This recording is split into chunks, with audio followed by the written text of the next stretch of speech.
Hello students, welcome to our education classes. आज हम सीखेंगे कि टेबल्स के अंदर, डेटाबेस के अंदर अगर आपको कोई भी फील्ड यानी कि कॉलम को ऐड करना है या कोई कॉलम जो प्री एग्जिस्टिंग कॉलम है उसे डिलीट करना है तो उसके लिए कौन सी कमांड्स का यूज़ करते हैं। तो चलिए सबसे पहले हम ओपन कर लेते हैं डेटाबेस एक। नाउ हम इसमें वर्क कर सकते हैं। एक प्री एग्जिस्टिंग डेटाबेस को ओपन करेंगे। यूज़ AB नाम का हमने ऑलरेडी एक डेटाबेस क्रिएट कर रखा है और उसमें हमने टेबल बना रखी है स्टूडेंट नाम की, उसे भी ओपन कर लेते हैं।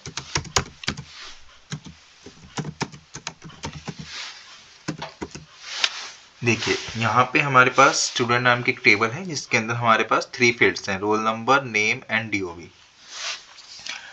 आप अगर इसमें और किसी कॉलम को ऐड करना चाहते हैं, मैं चाहता हूँ कि इसके अंदर एक और कॉलम ऐड ऑन हो जाए, that is a father name. तो उस फादर नेम को मेरे को ऐड करने के लिए, एक फील्ड को ऐड करने के लिए मेरे को ऑल्टर कमांड का यूज़ करना पड़ेगा। तो ऑल्टर कमांड के लिए सिंटैक्स क्या होगा? Alter table and table name. What is the table name here? The table name is student, STUDENT, student। जब भी आप कोई भी चीज़ ऐड कर रहे हैं तो उसके लिए आपको ऐड लिखना पड़ता है। यहाँ पे ऐड क्या कर रहे हैं आप? जो भी आप फील्ड ऐड कर रहे हैं उसका नाम। अब मेरे को करना है फादर्स नेम, तो एब्रीविएशन लिख लेता हूँ फादर्स नेम के लिए एफ नेम।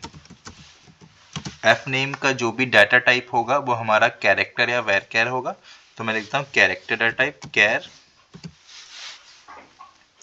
और ब्रैकेट में कितने डिजिट होल्ड कर सकता है तो उसके लिए वो डिजिट्स में लिख देता हूँ यहाँ पे कॉन्स्टेंट्स 20 और semicolon and then press enter. ये हमारा यहाँ पे फादर्स नेम वाला जो कॉलम है वो ऐड ऑन हो चुका है। चलिए मैं एक एज नाम का एक और कॉलम इसमें ऐड करके दिखाता हूँ आपको एज इट इज।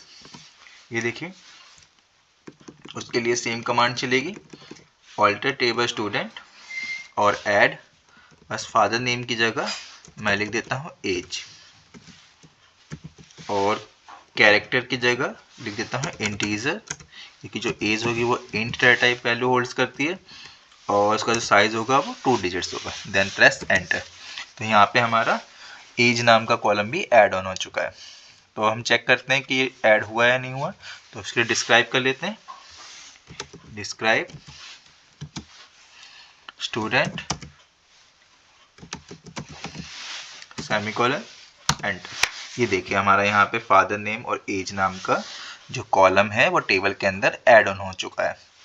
अगर अब आप चाहते हैं कि ये जो हमने कॉलम ऐड कर रखे हैं या कोई पहले से कोई कॉलम ऐड है उसे हम डिलीट करना चाहते हैं, तो उसके लिए हम ऑल्टर के साथ ड्रॉप कमांड का यूज़ करते हैं जब भी आप किसी फील्ड को डिलीट करते हैं।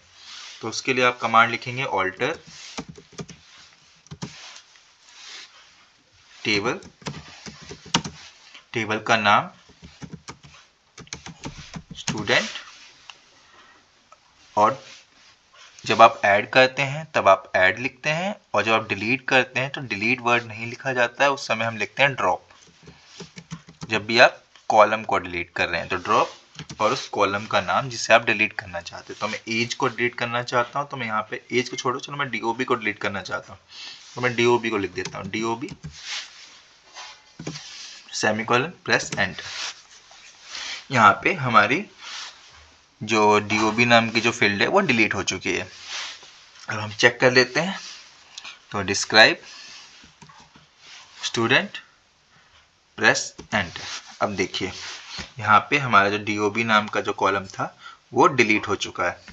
आप चेक कर सकते हैं जो हमारी ये पहले जो टेबल थी उसके अंदर हमारे 5 फील्ड हैं, roll number, name, DOB, father's name और एज। जब हमने ऐड किया और डिलीट करने के बाद हमारा जो DOB नाम का जो फील्ड थी वो यहाँ पे डिलीट हो चुकी है।